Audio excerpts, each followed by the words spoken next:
awo tugenda okutandikira bassebo ne bannyabo nsanyuse nnyo okuba nti mbalabako. ngenda kutandika ku judiciary kubanga bintu bingi nnyo abasinga bye mutamanyi, temupaying attention ku bintu ebisinga bingi nnyo ebigenda mu maaso.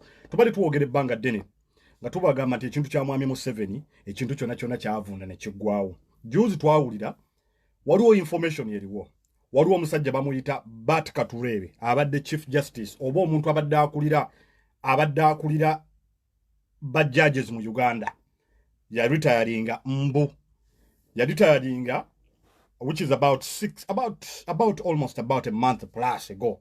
Musajja oyo ekyamuviirako kubimu okulitayaringa era bintu byetu tugamba abantu wano tubali twogera ekiseera bbanga ddene bagamba ba people power bayaye bye basanga bye byeyogerera naye bino ebisinga bitusanga wano. Ate naffe tulina abantu munda batuwa information mu government ya mwami Museveni batugamba ati ekintu wano naffe kyatutamadda, bakuwa information bagikuletera ku source. Sebo twabadde tuli wano ebya Bat Katurebe babuzaabuza ensi nti Chief Justice yawumula, amakooti gamaze emyezi 6 ng'abantu abali mu justice system nga tebasasulwa okumala emyezi 6. Can you imagine that? For the last 6 months abalamuzi babadde tebabasasula ssente, era pressure yateekebwawo munda abalamuzi nga balina kibayita okwemulugunya nga baagala okuteekawo ebikozesebwa byabwe. Bat Katurebe yalaba pressure muyitiriddeko n'ateeka wansi the tools. Era kiriwo amakooti ssaawa yonna e Uganda abantu bagenda mu kwekalakaasa, bajjaji bagenda mu kwekalakaasa, betubadde tujja tugamba abantu buli kanaku. N'ekikola bulungi ti Katonda ono atali anguzi, ebintu bye twogerako ebintu bize ne byeyoleka. Omanye ekintu nga kinaagwa system ng'eneegwa buli kyekwatako kyonna kifa bufi. Abalamuzi emyezi 6 babadde tebabasasula, betubali tulabanga nga tunagamba ba elites beba cream de la cream of society tebabasasula. Juzi Bat Katurebe bamuterawo package nga agenda okuwumulambu nti ng'omulamuzi awummudde tukutereddewo ssente bweziti, tukutereddewo amafuta ga ssente bwegati, era ebintu bino Bat Katurebe yabigaana n'abagamba temumpa bino bye munsuubiza, njagala mukwate ssente zo mugenda obadde mumpa musasule abalamuzi abalala, musasule abalamuzi.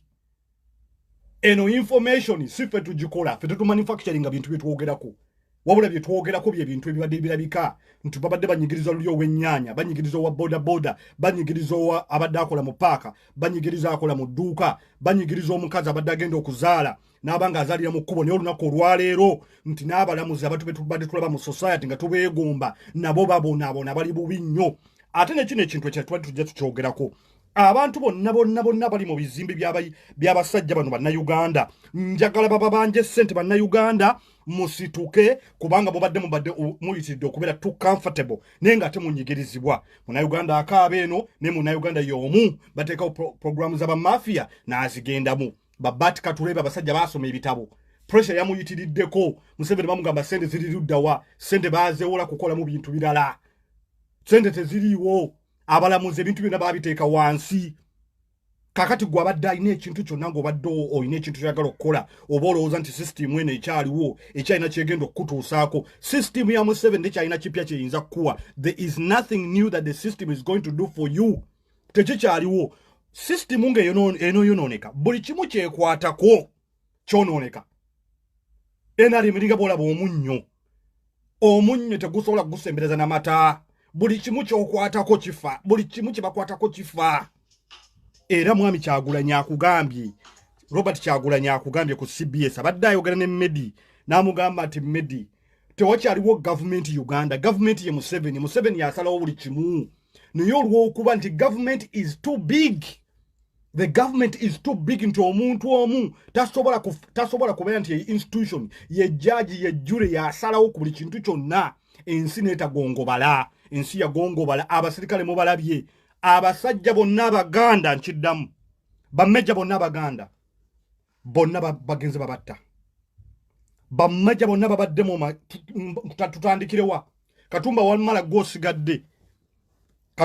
gwosigadde mu magye gwosigadde, ne bamejja bonna Abaganda bonna bagenda kubatta. Omanye kitegeeza ki? Kitegeeza bakita clearing house.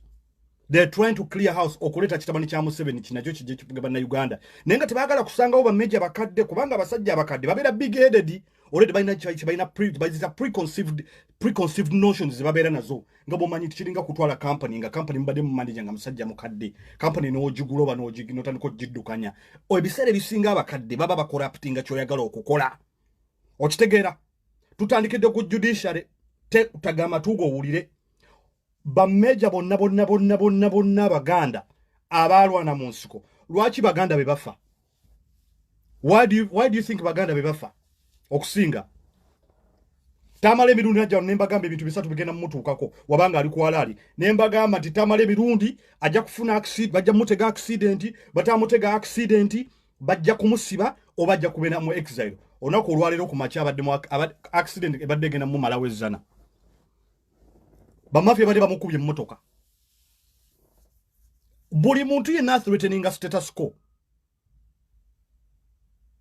abakanywa musayi bamafia they cannot take any chances but this has become so big it is very overwhelming especially from the youth nti abantu bali so desperate they are ready to take on the government. And the government knows that. Judiciary, omuli amakoti, is not functioning. The banking sector, dead. Police, dead. Executive, dead. Healthcare, dead. Amaje, dead. Everything in the system is gone, dead. Era ngowetegereze. Webuze lwaki nti bameja abaganda bafudde banji nnyo in a space of a few months. Yes, abamu babadde benne kibayita underlying conditions ne baludde nga bazirina, but why baganda? This is called clearing house.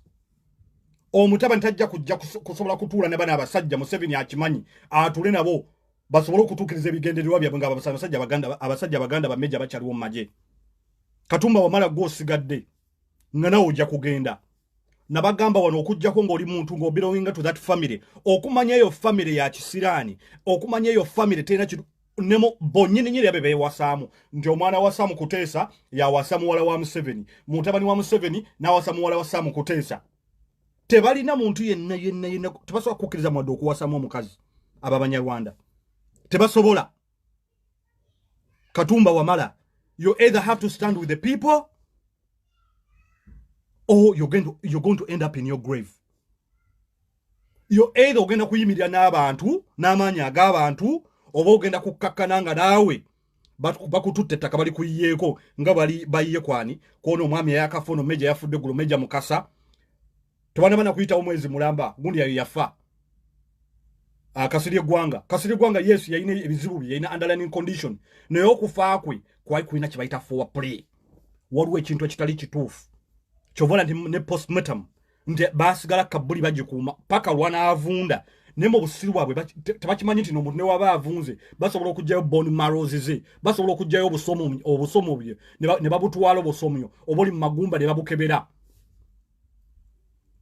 mu busiru bwa mafia bo bakimanyi nti bwoziika omuntu ne bwoziika omuntu n'omuziika mu ttaka nti naavunda tebakimanyi nti omuntu asigaza bone marrows asigaza bone tissues tebakyasobola okugyayo bone tissues ezo ne bazikebera. Kiki kyali ayina mu kaseera bwe yafiira. Katumba wamala bameja bonna abaganda nga bwe tubagambye mwala ba Katureebe ekintu kyamuzitowerera bwe kimala omuzitowerera olw'okuba amakooti gali gataddewo pressure kubanga the courts need money to function but they have not been paid kuva January paka olunaku olwaleero naye nga te gavumenti yemu esobola okusuubiza malaaya ayakaza akalango k'abamalaaya nti bamuwe $5,000,000. Gavumenti yemu esobola okusuubiza malaaya omuntu yakoze akalango k'abamalaaya nti bamuwe $5,000,000. That is the government Uganda jerina. Uganda has no government, just like Kyagulanyi nga bw'ayogedde.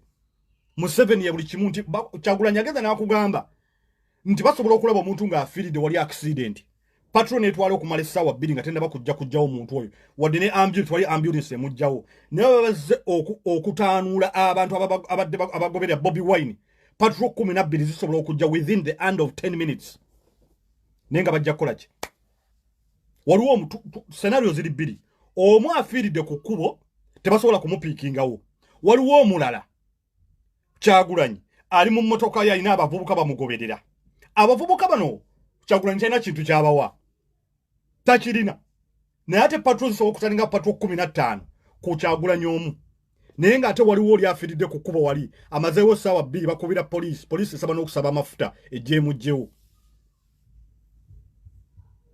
poliisi esaba n'amafuta ejjeemugjewo gavumenti ya Museveni okumanya erina ekiseera n'ekitone kyena buli kintu kyonna kyekwatako kifa bufi NRM tekina kintu kyekyasobola kukola nekibeera kiri successful kubanga gwe weebuuzeemu kyovola ne bannanyini bizimbe bamafia basaba essente bamafia tebasaba ssente olwokuba nti bamanya abantu bazirina no wabula basaba essente to try okuincitinga abantu nti abantu bamanya abantu basobola kusasula bwe bamanya nti abantu basobola kusasula olwo abantu bajja kuteeka pressure ku government. They're not asking for money simply because they want to get the money, because they know the people don't have the money. Never chiteekawo abantu beegugunge Munnayuganda badde simanyi atunda obusimu simanyi Munnayuganda badde atunda emmere Munnayuganda simanyi abadde simanyi agoba visa simanyi Munnayuganda badde atunda keeki omuntu ono amaze emyezi 3 tasasula ne bakugamba alina okusasula ayagala takola ki tayagala ako kakodyo ne poliisi ebintu ebimu byekola tebikola olw'okuba nti erina okubikola nedda babikola abantu beekyawe ngeggulo otwalabye nti poliisi yagobye omusajja wa bodaboda nga yeetiso nga kuliko omwana ku bodaboda n'atomera omwana baba tebatomedde mwana wabula baba bataddewo ekintu nti abantu basobole okwekyawa era kyekimu ekyabadde Masaka y'omusajja yeeyoteza nti omusajja wa poliisi akulaga yajjeyo kamera n'atandika okukwata omusajja nga yeeyokya abantu bajja kwekuba ku bizimbe abantu bajja kweyokya kubanga abantu bali bubi naye bino byonna bikolebwa olw'okuba baagala abantu beekyawe. That is the message behind all these things that have been done. Kubanga n'abantu abali kiri munda abantu bitubadde tuwoza nti ba elites ekintu bakikyaye dda kubanga ekintu kivundu muganda wange ng'oli Uganda ng'obadde owagira Museveni obadde owagira NRM egenda n'ogwo omulembe tugwerabire nti baali babaddewokko kubanga kiraga bulazi lwatu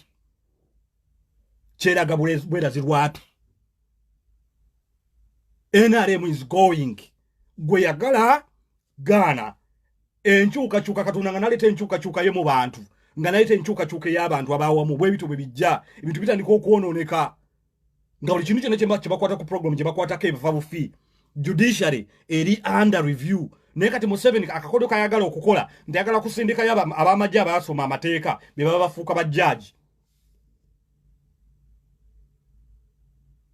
baagala kusindikayo bannamagye mbwe abaasoma amateeka basobole okufiringa up positions ziri naye Uganda omanya amakooti geina. Do you know how many cases Ugandan courts ze handling olunaku lumu?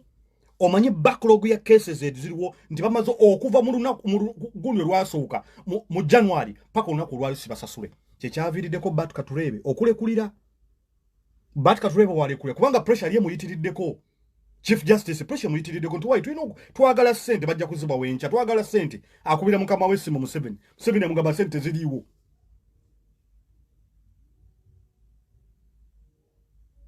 twagala ssente teziriiwo Munnayuganda wonna w'osinzidde okuba ng'olaba akatambi kange kano ng'era ojja kukalaba n'aba n'akalaba njagala nkubuulira ekintu kiri kimu bwe gubanga muti tubadde tugunyeenya gusigazizza just taproot busigaza taproot kubanga ne ba elites akaliro batandise okukawulira omuliro baguwulira abasoma amajjukira nti bano abantu basoma amateeka okumala emyaka 10 omuliro baguwulira ate babadde bakolya kanywa musaayi bbanga lyonna ne kanywa musaayi ssente tazirina ababbi abamwetoolodde ssente baazibba zonna bazibba tewali ssente era ojja kutuuka okugenda mu ddwaliro nga n'abasawo badduseeyo education system egenda egudde ekigo abasawo abasomesa si basasule newankubadde waliwo COVID-19 abasomesa si be baleeta COVID-19 amawanga malala gabadde ne COVID-19 ande COVID-19 Uganda wakimpati ataliiyo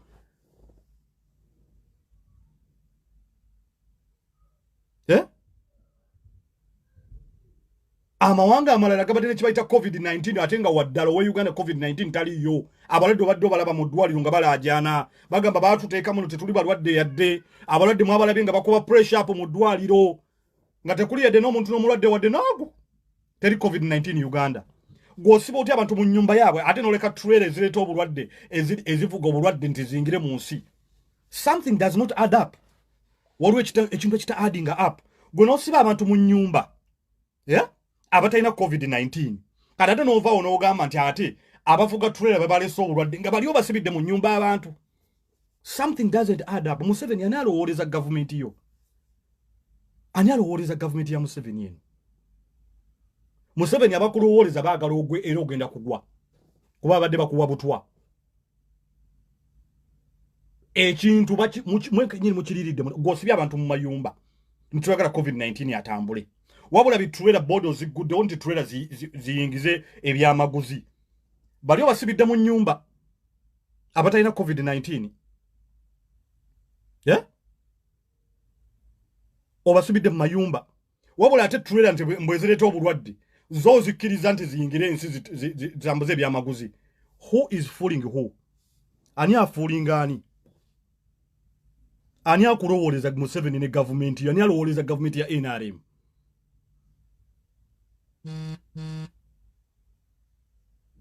Gavumenti yo ani agirowooleza? Gwe twagala otubuulire. Bobo ina bafulufiga mbe bwaleeta okulowooleza. That is a very desperate government. Kufulufiga agenda kukola ki? Mbo Ashbaga kata agenda kukola ki? What are they going to do?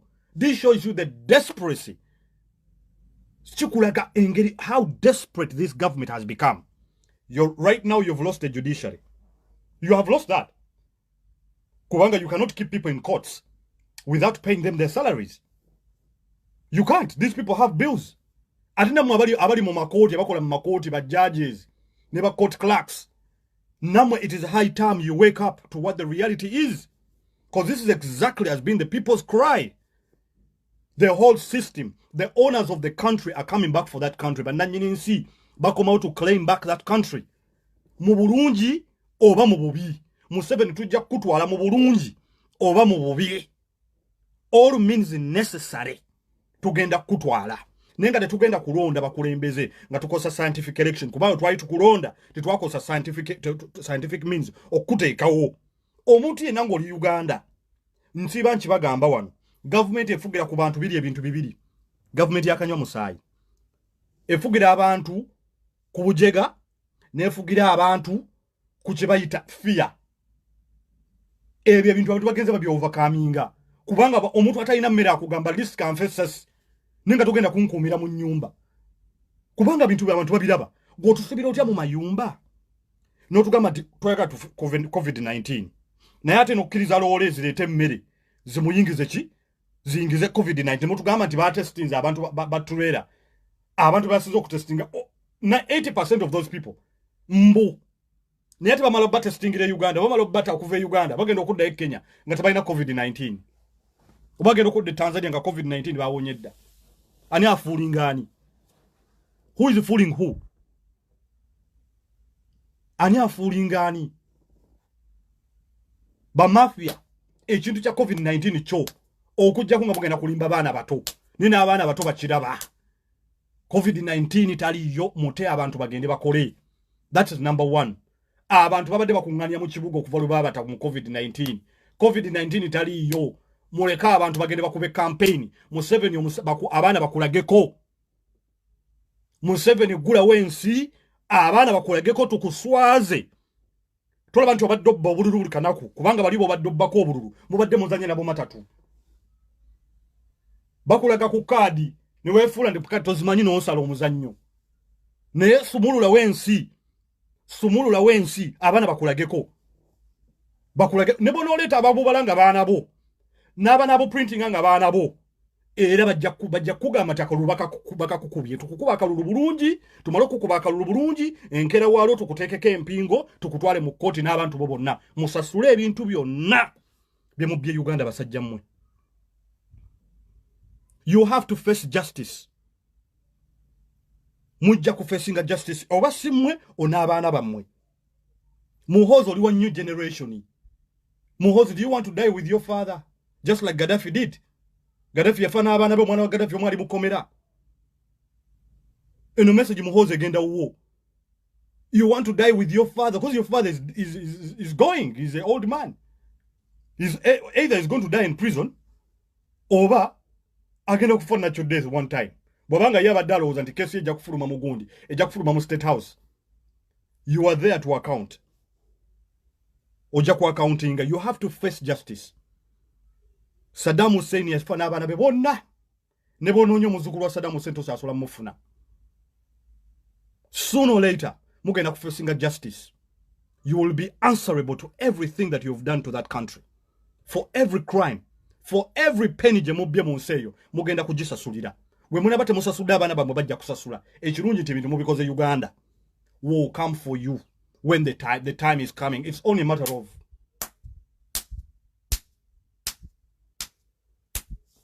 It is only a matter of time. It is only a matter of time. You will be answerable to everything. Abantu bavudde mu kibayita okutya. Ebintu byonna benna babiraba. Ekintu kyammwe kivundu kiwunya. Temusobola kukiguza abantu ne bamuwadde sente bazirya ne bamanye nti balya sente nvundu. Ekintu kyammwe kiri haramu kiwunya nagisi. Nebo chisiga perfume, nebo chisuza mu ntamu ya perfume no chijamu era chichawunya kubanga eringa bola ba mighty. Ekintu kyamwe mighty cha NRM mighty kyavunze ne kigwawo. It is beyond repair. Naye kiriza Museveni abana bakulageko. Ngere bagenda kulaga ko nebo noletanga abo bala wa makago. Nga babo printing de makago. Nebo teka wokulona nga kuli makago Museveni akaluba jakka kukuba. You will lose the vote. Nebo banga bagenda okulonda bali makago bokka. You are going to lose. And you will go with all means necessary plus all your people. You are going to go mujja facing the wrath and the full force of law. Ebintu byonna mujja kubisasulira bye mukoze. Mujja bisasulira. The clock is. It is only a matter of time. Tujja kutuka kiseera nga n'omuzukulu omwe bamunonya nga tebakyasobola kumulaba. But is this what you want to live for? Your legacy gye mwagala okuleka? Is this the legacy you want to leave behind? Mwina akantu kano ke mukosa nti Ugandans are cowards. Ugandans are not cowards. They're not cowards. It is just Katonda time ya mwajireta mpola okufa kiringa wera bola omuntu ennaku za 40 muri mu nnaku za 40 mwe mutambulira ate ne kamala kabatanda Bobby Wine kyagula nyina atukako ekintu kyonna. That is when you will see that country burning to ashes. Lwe mugenda okulaba ensi yakutta omuliro yonna eggwawo. Kubanga eryo ssuubi ly'abantu. Eryo ssuubi ly'abantu. Oyo omusajja Kyagulanyi alina buli kimu mu bulamu bwe. Kyani omuntu mvubuka kyalina okuba nakyo. But is only one most important thing kyatalina mu bulamu bwe bagiyita freedom. And that is what most people